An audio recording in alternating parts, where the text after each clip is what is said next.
Good morning everyone. আবারও নতুন একটা ভিডিওর সাথে চলে আসলাম। আপনারা সবাই কেমন আছেন? আশা করি আপনারা সবাই ভালো আছেন এবং আমরাও সবাই ভালো আছি। তো ঘুম থেকে উঠেই পাশের ঘরে চলে এসেছি। দেখুন 6টা বাজে একদম ঘড়িতে। আমার প্রত্যেক দিনের যে কাজ, চলুন এখন থেকেই শুরু করে দিই। গ্রামের দিকে যতটা তাড়াতাড়ি ঠান্ডা পড়ে, আমাদের এই দিকটায় খুব একটা ঠান্ডা পড়ে না। বড় বড় বাড়ির জন্য ঠান্ডাটা আর এখানে বোঝা যায় না, কিন্তু আজকের না বিশাল ঠান্ডা। বেশিক্ষণ বাইরে দাঁড়াতেই পারলাম না।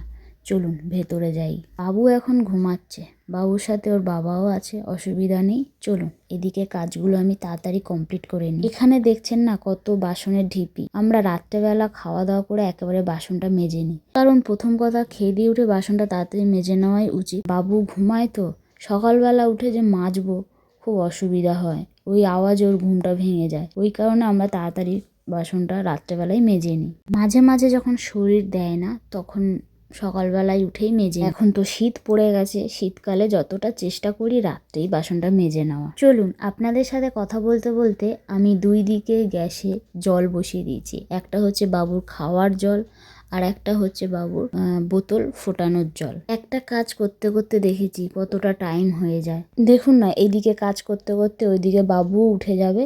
তো বাবু যে সকালবেলা খাবার খায় সেটা আমি বানিয়ে নেবো। ছোটো ডেচকিতে ওর খাবার জল বসিয়েছি। এই ছোটো ডেচকির এটা তাড়াতাড়ি হয়ে যায়, এরপরেই আমি বাবুর খাবারটা বসিয়ে দেবো। যতটা পারি বাবুকে টাইমে টাইমে সব কিছু করিয়ে দেওয়ার, খাওয়া দাওয়া বলো, স্নান বলো, তারপরে বাদবাকি কাজ আমাদের এদিকে যা হবে হবে, আগে বাবুর কাজ।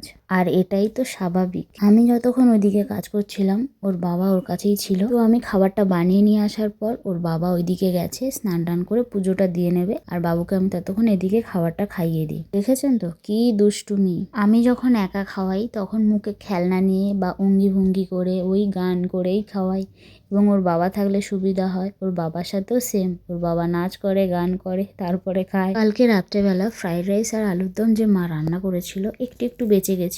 এইটাকেই একটু গরম করে সকালবেলা জল খাবারটা সেরে ফেলি দুজনে। জল খাবার কমপ্লিট করে বাবুকে স্নান করিয়ে ওর বাবা ওকে নিয়ে রোদে দাঁড়িয়ে আছে, আর আমি এদিকে বিছানাটা ঝেড়ে নিলাম। কাকু যে পালং শাক দিয়ে গেছিল, আধা তো কালকের ঘন্ট রান্না করেছিলাম, আর আজকের ডাল রান্না করব। ওই দিকের কাজ করতে করতে বাবুর দুপুরবেলা খাওয়ার টাইম হয়ে গেছে।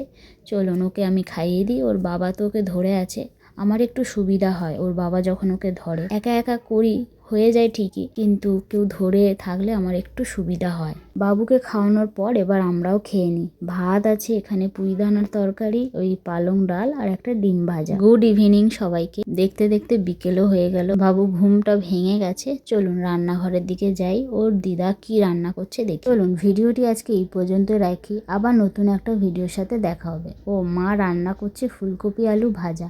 টাটা সবাইকে।